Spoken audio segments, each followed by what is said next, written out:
नमस्कार मित्रांनो, मी प्राध्यापक नामदेवराव जाधव. 24 डिसेंबरपर्यंत आपण सगळ्यांनी संयम ठेवा असं मी पूर्वी एक व्हिडिओ काढला होता मित्रांनो. आता मी तुम्हाला असं म्हणेल की आणखी संयम ठेवावा लागेल. याचं कारण असं आहे की राज्य मागासवर्ग आयोगाचे एक एक करत 4 सदस्यांनी राजीनामा दिलेला आहे आणि मला असं वाटतं की 24 डिसेंबरपर्यंत कदाचित मागासवर्ग आयोगाचे सर्व सदस्य राजीनामा देऊन आपापल्या घरी जातील. अध्यक्षसुद्धा राजीनामा देतील अशी मला शंका वाटते. हे असं का होऊ शकतं लक्षात घ्या. जेव्हा एखादी गोष्ट द्यायची नसते तेव्हा वेगवेगळ्या प्रकारच्या युक्त्या, क्लुप्त्या आणि भानगडी पुढे करायच्या असतात. 24 डिसेंबरची डेडलाईन मराठा समाजाने सरकारला दिली होती. सरकारने त्यानुसार राज्य मागासवर्ग आयोग नेमण्याचं नाटक केलं. बरं का, मी नाटकच म्हणतो याला.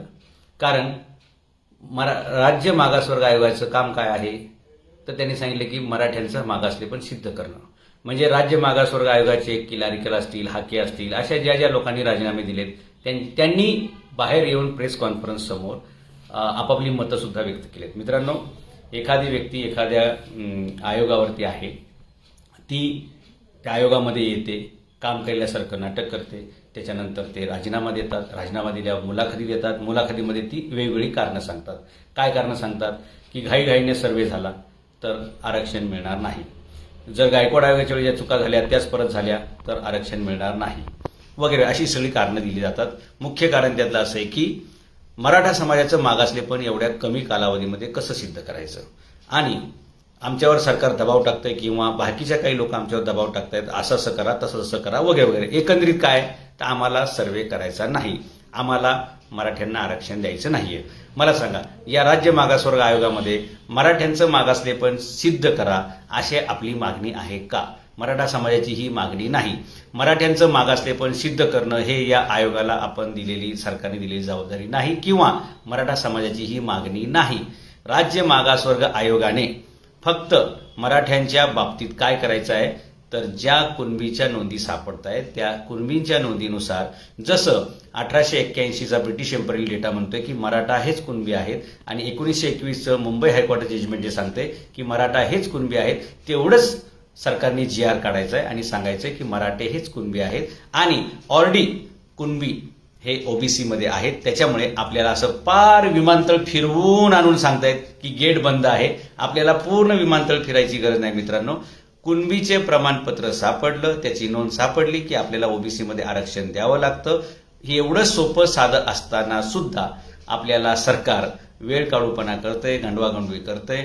आणि लक्षात घ्या, राजकारणामध्ये एक छान पद्धत असते, थंडा करके खाओ. कोणताही विषय गरमागरम असेल तर तो, मी पूर्वी पण अनेक व्हिडिओमध्ये मित्रांनो सांगितले रे, समिती नेमणं, आयोग नेमणं म्हणजेच तुम्हाला देता येणार नाही हे सॉफ्ट भाषेमध्ये सांगणं. आणि आता तर हे सिद्धच होत आलं की 24 डिसेंबरपर्यंत राज्य मागासवर्ग आयोगाचा एक तरी सदस्य शिल्लक राहील का किंवा अध्यक्ष तरी तिचा असतील का असा संशय निर्माण झालेला आहे मित्रांनो. त्यामुळे मराठा समाजाने सावध व्हायला पाहिजे, मराठा तरुणांनी सतर्क व्हायला पाहिजे आणि 24 डिसेंबरला जे काय होईल त्याच्यानंतर पॅनिक न होता शांततेनं आता आपल्याला प्लॅन Bच्या दिशेनं जावं लागेल असं मला वाटतं. आणि प्लॅन A आपला एवढाच आहे की मराठ्यांच्या जास्तीत जास्त नोंदी सापडवणे, शोधणे आणि सरकारकडून फक्त एका ओळीचा, एका पानाचा, एका रात्रीतून GR काढून घेणे. ते म्हणजे मराठे हेच कुणबी आहेत आणि कुणबी ऑलरेडी OBC मध्ये आहेत. त्यामुळे मराठ्यांचा ऑलरेडी कुणबी म्हणून OBC मध्ये जर नोंद झाली, दिसली, दाखवली गेली तर मराठ्यांना OBCचं आरक्षण थेट फ्रंट गेटने आपल्याला जाता येते. बॅक डोअरनी जायची गरज नाही, खिडकीतून जायची गरज नाही किंवा कोणावरती अतिक्रमण करण्याची गरज नाही. परंतु राज्य मागासवर्ग आयोगाचे वेगळे सदस्य जी कारणं सांगतायत ती कारणं पाहता पुन्हा तोच प्रकरण होणार आहे मित्रांनो की 16% जे वाढीव मराठ्यांचं इतरांनी घेतलेले ते त्यांना परत द्यायचं नाहीये, म्हणून अशा प्रकारे वेळ काढूपणा केला जात आहे. त्यामुळे मराठा समाजाने या बाबतीत कोणत्याही राजकीय पक्षाच्या कोणत्याही नेत्यावरती किती विश्वास ठेवावा याचं पुन्हा एकदा आत्मपरीक्षण करण्याची गरज निर्माण झालेली आहे. आणि जसं मी म्हणतो की एक GR काढला तर विषय सगळा संपून जाईल, पण हा GR निघणं शक्य नाही. कारण आपला सगळा घात एका GRनीच केलेला आहे आणि तो GR मी पूर्वी जसं म्हटलं होतं 23 मार्च 1994चा आहे. जर नवीन GR निघत नसेल तर सर्व मराठ्यांना ताकद लावून एकच मागणी करावी लागेल, तो जुना GR कॅन्सल करा, ज्याच्यामुळे मराठ्यांचं हक्काचं आरक्षण ओबीसी मधलं हे बाकीच्यांना गेलेलं आहे.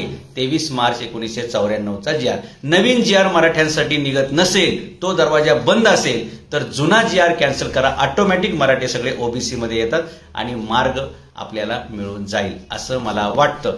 तुम्हाला काय वाटतं मित्रांनो? तुम्ही तुमचं मत जरूर व्यक्त करा. परंतु मला तुम्हाला स्पष्ट सांगायचे की एकंदरीत मराठ्यांसाठी रात्र वैराची आहे आणि तुमच्या पाठीशी, मराठ्यांच्या तुमच्या आमच्या पाठीशी कोणताही पक्ष, कोणताही नेता प्रामाणिकपणे उभा राहायला तयार नाही. त्यामुळे हा समाजाचा लढा आहे. समाजाने समाजासाठी एकोप्याने लढणं एवढंच आपल्या हातामध्ये आहे. आणि याच्यामध्ये सगळ्यात मोठं सरकारला जी भीती वाटते ते कधी नव्हे, ते सर्व मराठे एकत्र आलेत, एक दिलाने काम करतायत आणि त्यांच्यामध्ये फूट पडत नाहीये. हेच सरकारचं खूप मोठं दुःख असणार आहे, हेच राजकीय पक्षांचं दुःख असणार आहे. आणि मला वाटतं आपण हेच कंटिन्यू केलं पाहिजे. कोणत्याही प्रकारे आपल्यामध्ये फूट पडणार नाही, मतभेद निर्माण होणार नाहीत, याची काळजी घेतली पाहिजे. आणि जोपर्यंत मराठा आरक्षण हा विषय मार्गी लागत नाही तोपर्यंत आपण थकलं नाही पाहिजे, थांबलं नाही पाहिजे आणि कन्फ्यूज सुद्धा झालं नाही पाहिजे. एवढंच मला सांगायचे. एक GR काढला की मराठे हेच कुणबी आहेत, विषय क्लोज.